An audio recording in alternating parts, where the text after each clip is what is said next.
Hello, friends, and welcome back. I hope you're all doing well by God's grace.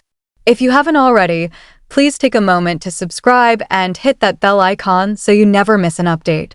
Let's start the second part of last episode. Garrison's own journal discovered late last week in the back of a storage bin behind the wall of his apartment building. He wrote this in April, she said following the coffee meeting with Kody. He wrote, "I wish to believe him. I did, but his eyes kept on flicking like he was going through lines, like he didn't even believe himself anymore." She hesitated, fighting tears. "I think he's afraid to, but he won't say it. None of them will. Maybe I'm the only person who's free now. Or perhaps I'm the one in the bottom cage." Tears streamed down her face, but her voice didn't tremble. He was sinking. "And you gave him an anchor." Robyn cried even harder, huddling into herself, and Kody just stood there, gaping into the void of the floor, saying nothing, doing nothing, being nothing. The prosecution wasn't ended. We'd like to play one last recording unearthed from Garrison's secret cloud folder. It is titled Final Warning. The judge nodded. The audio started. Garrison's voice was empty, slow, resigned. "If you're listening to this, I suppose things went the way I believed they were going to. I attempted to be strong. I attempted to escape, but they had roots and everything. My job, my money, even my thoughts. I let them in because I wanted to be able to believe they still loved me. But love is not surveillance. Love is not pressure wrapped in affection. So, I'm leaving this trail here for Mom, for anyone who still cares. Follow the money. Follow the emails. And when you find Samantha, don't believe her. She's not who she claims to be." The last words on the tape, "Don't believe here," came repeating like a ghost that wouldn't leave. And when the tape fell silent, nobody was willing to talk. The judge swallowed hard. This court will now issue a subpoena for Samantha Fields to appear under oath. Court is adjourned until she's found. Christine got up and her phone rang again. Another number she didn't know. This time a picture. It revealed a charred envelope on which the words North Star had been written across the front in Garrison's handwriting. Below it, "Too late." Christine's breath caught. "He left more," she whispered. "But someone's burning it now." The storm outside the courthouse was the mirror of the one gathering inside began. Rain beating frantically against the windows as if the world itself was pleading to know the truth before it was lost forever. And within the courtroom, Christine waited tense as a hawk, intent and fire-eyed, because something within her had changed. Grief had hardened into determination, and she would not let her son's dying words be reduced to ash in the hands of cowards who concealed themselves behind love while building fear. The courtroom was filled to capacity. When Judge Hill made the announcement that Samantha Fields had been found the night before in a motel 2 towns away with a phony ID and trying to flee the state, she had been arrested without a fight, and now she would be called to testify. The oxygen dissipated from the room in a simultaneous gasp as Samantha was led in. Mid-30s, mousy long brown hair pulled back. A face that would not attract a second look in a supermarket checkout line. And yet every consciousness in that courtroom was aware that behind that ordinary disguise was the puppeteer of a tragedy that had burned a whole family. Christine's hand automatically tightened on Garrison's journal as Samantha was sworn in. Her serene face unnerving, her level voice, her eyes sweeping the courtroom as if she alone were not terrified of what was to be exposed. "State your contact with Garrison Brown," the prosecutor started. "I was his emotional advisor," she replied calmly. The judge shifted forward. "Tell us, I guide people through dysfunctional families. I provide services on the sly for people who feel they're drowning in responsibility and agony, and you are paid for this." "Yes," Samantha said by Robyn. A clap of thunder outside interrupted the stunned gasp as Robyn hid her face in her hands, weeping noisily and without restraint. "How much were you paid?" $5,000 a month in installments through RS Consulting. "Did Garrison know about this?" "Not at first," Samantha said. "He believed I was just a family friend. That's how I was presented." "By whom?" "Robyn," she repeated, eyes fixed. "She requested that I assist in watching him and keeping him in check." Christine stood up. "That's not true. You weren't assisting. You were controlling. You were intimidating him." Samantha faced her steadfast. "You don't realize what he was experiencing. I was his mother, Christine bellowed. And you poisoned him with fear. The courtroom was abuzz, every square inch vibrating with the unholy union of truth and anger, and Judge Hill struck her gavel twice to bring the proceedings under control, her voice cracking like a whip over the beatum. You will respect this court, she threatened, or I will clear it. The interrogation continued. Miss Fields, did you know Garrison's state of mind during his last days? Yeah, Samantha replied softly. And I was afraid. Why didn't you get help then? Because he requested that I don't. She replied he didn't trust anyone. He told me that everyone wanted to take advantage of him to shut him up. Did you think he told the truth? Yes, she replied. And I do too. Then why the threat, Samantha? She paused. That's interpretation, she replied. I gave him ultimatums. I gave him deadlines because he kept vacillating. He'd tell me he was ready to reveal things, then vanish. I figured pressure would get him to do it. Pressure or fear? Both, Samantha confessed. Because I figured the longer he procrastinated, the more chance he'd be derailed from it. Or worse. Derailed from what? Releasing the North Star folder, she said. Matter-of-factly, the entire room froze. This was the folder mentioned in his final voicemail. The missing link, the culmination of everything he tried to reveal. And here was the woman who had tried to stop it. Where's the folder? Christine asked, stepping forward. Gone, Samantha replied. Destroyed, Christine's voice trembled. You're lying. No, Samantha said. I deleted it from the cloud, but he made a physical copy. I have no idea where he stored it. You're going to assist us in locating it, Christine whispered, her tone low and menacing. Because if you don't, I swear to God, I'll bury you under every deception you ever told him. Samantha finally flinched. The first fracture in her demeanor. There was a storage facility, she whispered. He spoke of it once. Said he had backups there, but he wouldn't say where. Can you remember anything? The prosecutor inquired. A clue only that he told me it was close to water. Samantha breathed softly. He referred to it as his quiet place. Christine's breath was caught. Lakeview. Excuse me. There is a storage unit near Lakeview Creek. Christine said he went there when he had to think. He told me it was where the noise ended. Judge Hill raised his head. Court is adjourned for the day. We will resume tomorrow with the contents of that unit, if found. As Christine hurried out of the courtroom with Janelle, her lawyer, and a sheriff's deputy, Robyn sat still, swaying gently, the world around her falling apart. Kody glanced at her but didn't say anything. He hadn't uttered a word in hours. The ride out to Lakeview was charged and filled with silence. Now a pouring rain, as if the heavens themselves were weeping for the truth to be finally listened to. And when they reached, the sheriff employed bolt cutters to cut the lock off a rusty blue unit in the rear row. Christine entered flashlight, crossing boxes until she spotted it. An aged duffel bag inscribed North Star. Her hands trembled as she unzipped it.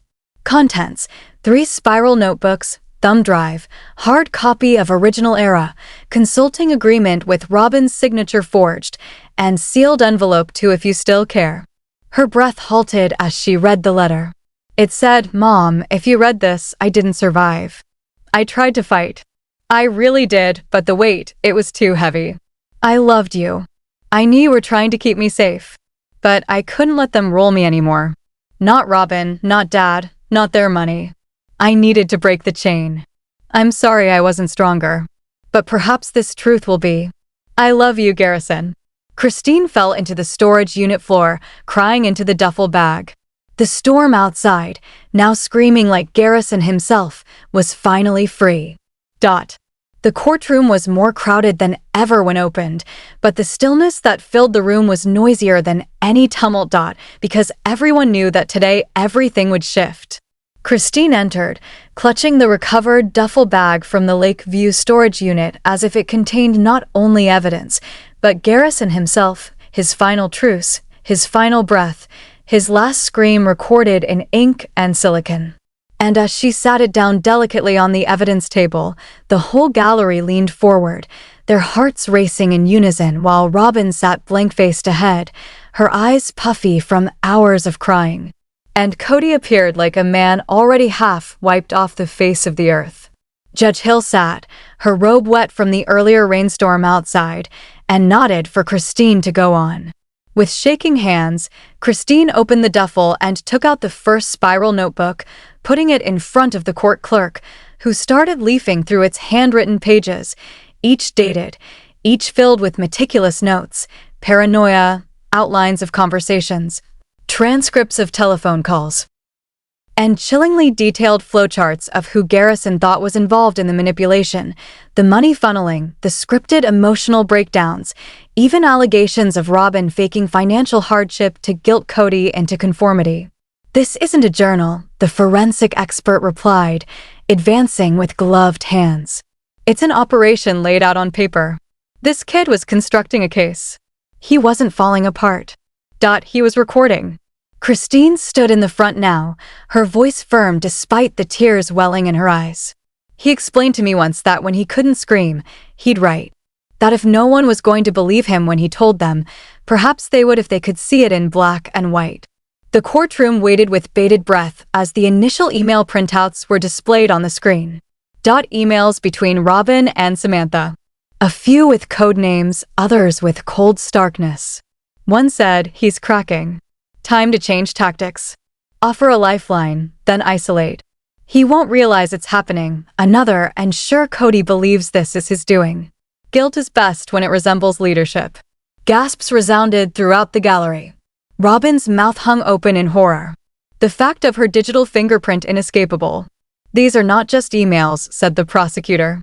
"They're orders, psychological combat, and each strategy employed on Garrison is spelled out here." The next display, the thumb drive.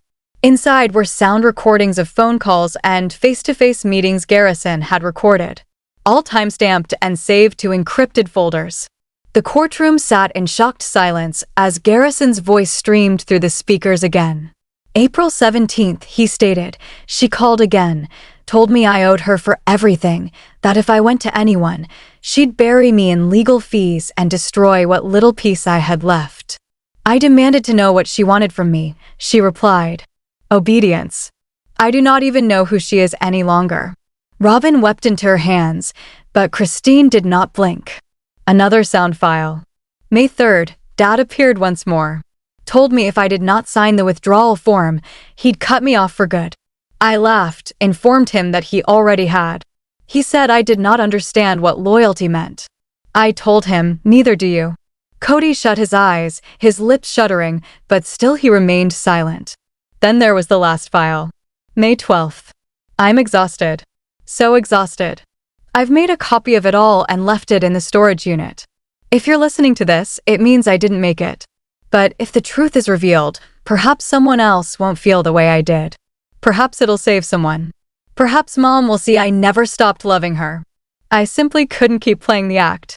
Christine put a shaking hand to her lips, not wanting to fall over once more. The judge spoke gently. "Is there any video?" "Yes," the forensic expert answered. When the lights went down as a blurry video came on. Garrison sat at his desk, eyes puffy but bright, talking straight into the camera.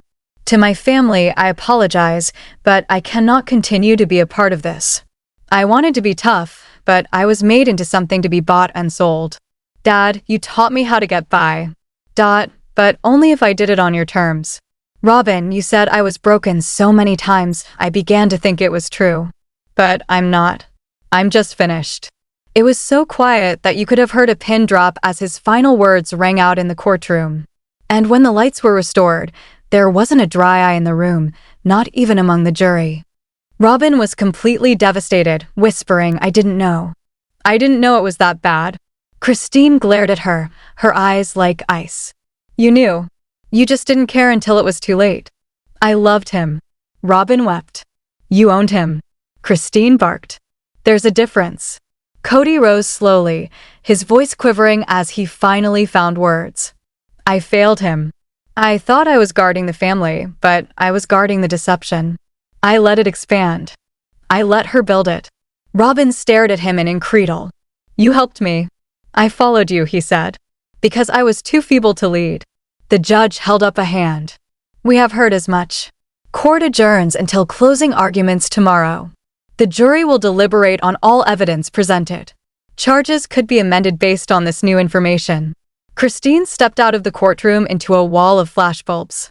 Her face stray with tears, but aglow with something else. Purpose, revenge, and the faintest flicker of peace. And as she stepped out into the storm, her phone vibrated once more. A text, no number, just a single line. You weren't supposed to find it. The end started under gray skies. As if even the heavens were holding their collective breath, grieving not just the loss of Garrison Brown, but innocence burned away with him.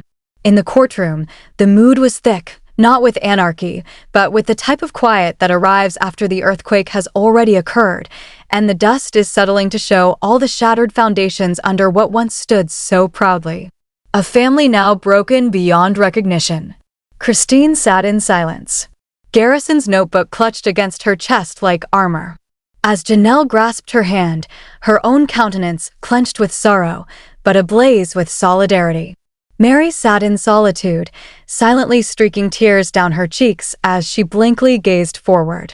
And in the corner of the room, Robyn and Kody resembled specters of their former selves, two souls who had bartered love for dominance, and now were left with nothing more than the shame that smothered them like smoke. The jury entered in unison, their faces void of expression, and as the foreman rose, the stillness in the room was choking. We, the jury, in the case of Brown versus Brown on posthumous psychological coercion, financial exploitation, and obstruction of justice, find the defendants Robyn Brown and Kody Brown liable for emotional damages and financial misconduct in the case of Garrison Brown. The words resounded like thunder through the gallery. And while there was no prison sentence, because this was a civil case, not criminal, the impact of the verdict hit like a gavel to the soul. Robyn started crying, her hands shaking as she braced herself against the table. But Kody shut his eyes and let a single tear fall down his cheek. Not for the loss maybe, but for the unshakable knowledge that his record would forever be wrapped up in betrayal. Let the record also reflect. The judge went on to say that the court advises that the entire findings of this trial be forwarded to the State Attorney General's office for possible criminal investigation for fraud, harassment, and accessory to emotional damage. The whole room changed. Justice had cracked the surface, but below it still something deeper, something not yet complete. Christine sat, her tears gradual but steady, not in victory but in bitter relief, for nothing could restore her son to life. But at least now the world believed he had not perished in silence or madness. He had died fighting to be heard, to be believed, and now at last he was. Following court dismissal, reporters flooded the courthouse steps, microphones outstretched, voices overlapping. Christine, are you vindicated? Robyn, do you have any wrongdoing to deny? Kody, will you be appealing? But Christine remained silent. She just displayed the notebook, opened at Garrison's final entry, and let the camera pan in. It stated, "Even if they don't believe me now, maybe someday they will. Maybe the truth will outlive the lie." That was her sole utterance. Back in the courthouse, Robyn had fallen to her knees in the hallway, crying into her hands and muttering Garrison's name repeatedly like a too-late prayer. Kody sat by himself on a bench and glared at a wall, waiting for it to speak, to forgive him, or perhaps provide an answer he never gave to his son when he needed it most. But forgiveness was not to be discovered in bricks and mortar. It was inscribed on the lines of Christine's face, in the fortitude she'd borne each day of the trial, and in the countless messages pouring online from strangers everywhere, who now realized what she'd battled for. Not revenge, not attention, but truth. The following days saw the North Star records handed over to authorities, and state investigators declared they were launching an official investigation into RS Consulting Samantha Fields and the suspected conspiracy related to religious manipulation and financial exploitation within Insular's spiritual groups. Samantha, too, was charged with obstruction and coercion and was in custody for trial. But amidst all that den was the silence created by Garrison, the son, the soldier, the boy who wrote rather than screamed, who recorded rather than pleaded. who left a path because he knew no one would be coming to look for him unless he constructed it step by step, page by page. A private memorial was conducted days later along Lakeview Creek, where Christine released the duffel bag into the water and watched as it floated away, the sun finally emerging from behind the clouds, catching the corner of the notebook as it sailed out, open, exposed, and finally free. Justice does not always come from the gavel or the headline. Sometimes it is from a mother who will not allow her child to be forgotten. And as the screen goes to black, Christine's voice, gentle but firm, rings out one final time. I couldn't save him, but I could fight for him, and I will until my last breath.